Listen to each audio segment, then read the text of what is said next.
अस्सलामुअलैकुम फ्रेंड्स, इस लेक्चर के अंदर हम पढ़ेंगे determination of nitrogen percentage in coal के कोल के अंदर जो नाइट्रोजन की परसेंटेज होती है वो हम कैसे मालूम करते हैं। तो वो इस लेक्चर के अंदर हम इंशाल्लाह पढ़ेंगे। तो लिखा हुआ है percentage of nitrogen in the coal is determined by Kjeldahl's method के कोल के अंदर जो नाइट्रोजन होती है उसको हम मालूम करते हैं एक मेथड से जिसका नाम है जिल्दात्स मेथड। तो नाइट्रोजन की परसेंटेज कोल के अंदर मालूम करने से पहले मैं इसका थोड़ा सा आपके सामने बैकग्राउंड एक्सप्लेन कर रहा हूं जिल्दात्स मेथड का। तो लिखा हुआ है Kjeldahl method is used to determine nitrogen content in organic as well as inorganic sample since last 100 years ago. Kjeldahl method को इस्तेमाल करते हैं हम नाइट्रोजन को मालूम करने के लिए ऑर्गेनिक और इनऑर्गेनिक सैंपल्स के अंदर लास्ट हजारों साल है। The determination of Gildas nitrogen made in foods, meat, cereal, forages, soil and so many other nitrogen containing samples कि जिल्दात मेथड की मदद से हम नाइट्रोजन को मालूम कर सकते हैं फूड्स के अंदर, वेरियस फूड्स के अंदर, गोश्त के अंदर, अनाजेस के अंदर, घास के अंदर, मट्टी के अंदर और इसी तरह बहुत सारे नाइट्रोजन कंटेनिंग सैंपल्स के अंदर। तो हम मूव कर रहे हैं अपने ओरिजिनल टॉपिक की तरफ।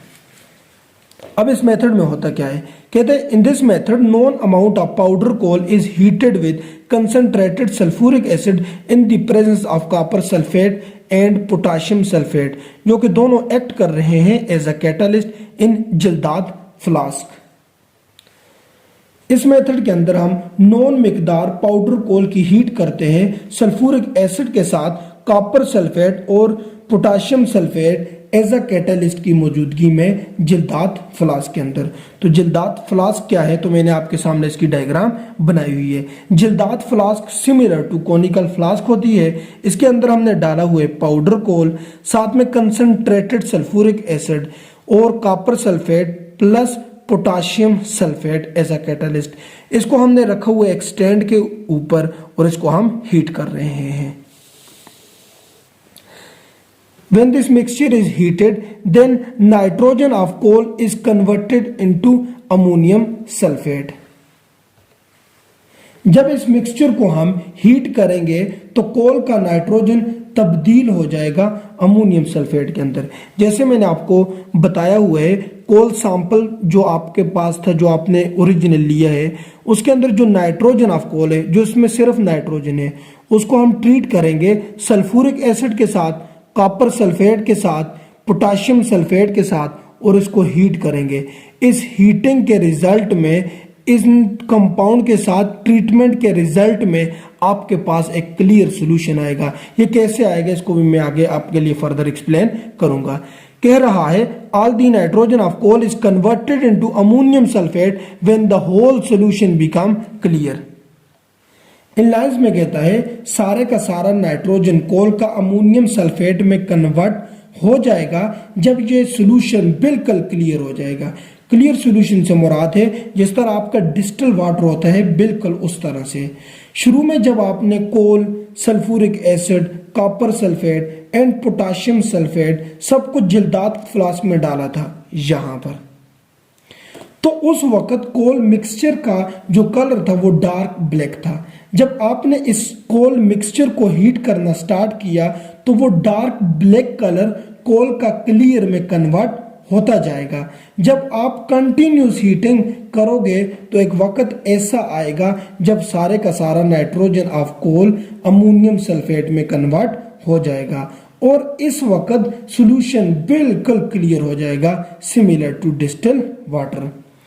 आगे कहता है when this clear solution is treated with 50% solution of sodium hydroxide, कह रहे कि upon treatment with sodium hydroxide ammonia is liberated which will pass through delivery tube and absorb in known quantity of standard solution of sulfuric acid।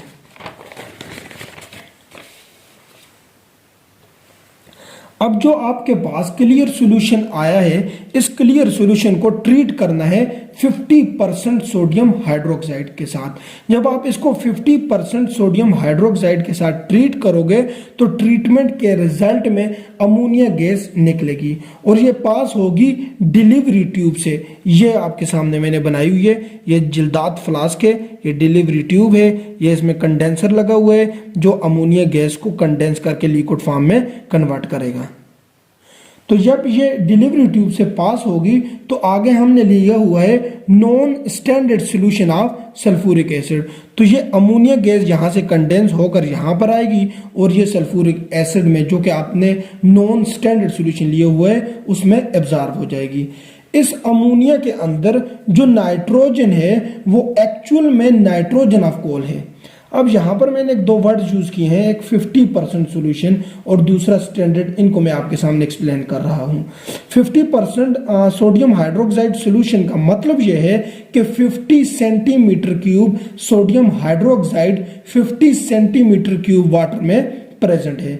Standard solution का मतलब होता है ऐसा solution जिसका volume और मोलैरिटी और नॉर्मेलिटी और other concentration units known हो।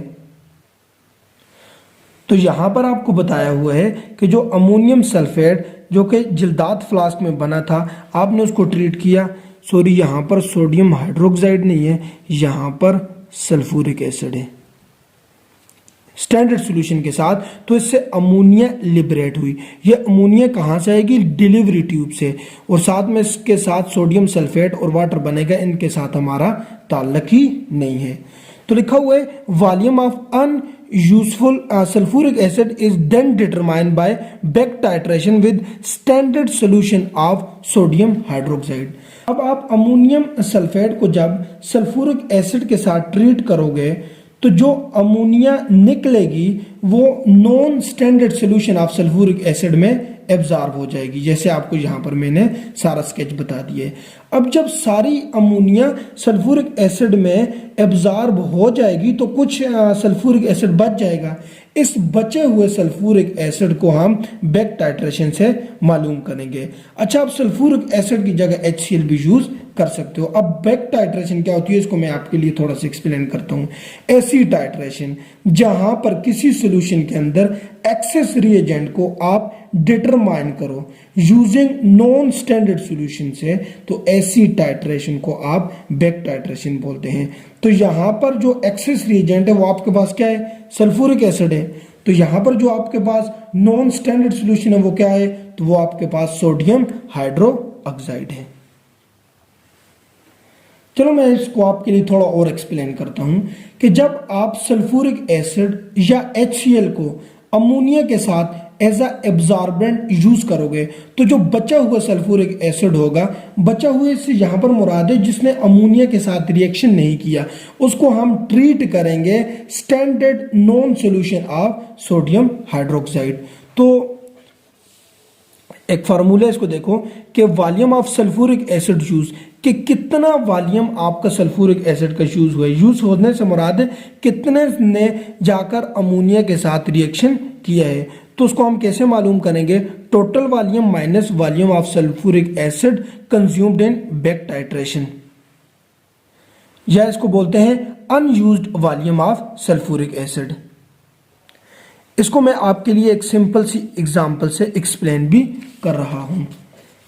तो लेट फ्रेंड्स, मैं आपके लिए इसको ऐसे एक्सप्लेन करता हूं कि let volume of sulphuric acid consumed in back titration equal to 100 centimetre cube, कि जो बैक टाइट्रेशन में सल्फ्यूरिक एसिड का वॉल्यूम कंज्यूम हुआ है वो 100 सेंटीमीटर क्यूब था। लेट फिर मान के जा रहे हैं total volume of H2SO4 is equal to 200 centimetre cube, कि जो आपने original total volume of sulphuric acid लिया था वो कितना था? 200 सेंटीमीटर क्यूब, और जो बैक टाइट्रेशन में कंज्यूम हो गया है वो आपके पास कितना है? 100 सेंटीमीटर क्यूब। तो यहां से निकालो volume of sulphuric acid used equal to total कितना है? 200 सेंटीमीटर क्यूब माइनस यूज कितना हो चुका है बैक टाइट्रेशन में 100 सेंटीमीटर क्यूब, तो आपके पास आंसर आया 100 सेंटीमीटर क्यूब। इसका मतलब यह हुआ कि 100 centimetre cube of sulphuric acid सिर्फ कंज्यूम हुआ है अमोनिया के साथ, और बाकी जो 100 सेंटीमीटर क्यूब है वो अनयूज्ड रहा है। तो आगे लिखा हुआ percentage of nitrogen in the coal is determined by the formula, कि जो कोल के अंदर नाइट्रोजन है उसको हम मालूम करेंगे इस फार्मूले से। तो क्या है, volume of sulphuric acid used with ammonia, कि अमोनिया के साथ सल्फ्यूरिक एसिड ने कितना रिएक्शन किया है वो वाला यहां पर लिखेंगे, volume of sulphuric acid used with ammonia multiply by normality of sulphuric acid, sulphuric acid आपने कितना नॉर्मल लिया है, multiply by 1.4 divided by weight of coal taken. इस फार्मूले को भी मैं आपके सामने एग्जाम्पल के थ्रू एक्सप्लेन कर रहा हूं कि let percentage of nitrogen, percentage of कह रहे कि volume of sulphuric acid used with ammonia, तो कितना हुआ है अमोनिया के साथ कंज्यूम, तो वो हमने अभी यहां पर किए, कितना है 100, ये वाला 100 मल्टीप्लाई बाय कह रहा है कि नॉर्मेलिटी ऑफ सल्फ्यूरिक एसिड, तो आप जितना नॉर्मल लोगे तो वही होगा, तो मैं लेट ले रहा हूं 2 नॉर्मल, लेट मैंने 2 नॉर्मल सल्फ्यूरिक एसिड यूज किए, मल्टीप्लाई बाय 1.4। अब ये 1.4 क्या है, तो क्योंकि हम बात कर रहे हैं नॉर्मेलिटी की, तो नॉर्मेलिटी की मतलब होता है इन टर्म ऑफ मैं कर रहा हूं नाइट्रोजन, नाइट्रोजन की नॉर्मेलिटी, तो इसका मतलब होता है equivalent weight divided by volume in litre. तो यहां पर करो normality of nitrogen equal to equivalent weight nitrogen कितना होता है 14 डिवाइडेड बाय 1000, तो मल्टीप्लाई बाय क्योंकि परसेंटेज है तो 100, तो ये मेरे हाल में नॉर्मेलिटी ऑफ नाइट्रोजन इक्वल आ जाएगी 1.4, तो यहाँ पर 1.4 डिवाइडेड बाय आप क्या कर लोगे, तो वेट ऑफ कोल टेकन, तो आप जितना ले रहे हो, लेट मैं कहता हूं आपने 500 ग्राम लिए, तो इस तरह से आप क्या कर लोगे, percentage of nitrogen in the coal मालूम कर लोगे। तो थैंक्स फॉर वाचिंग, अल्लाह हाफिज।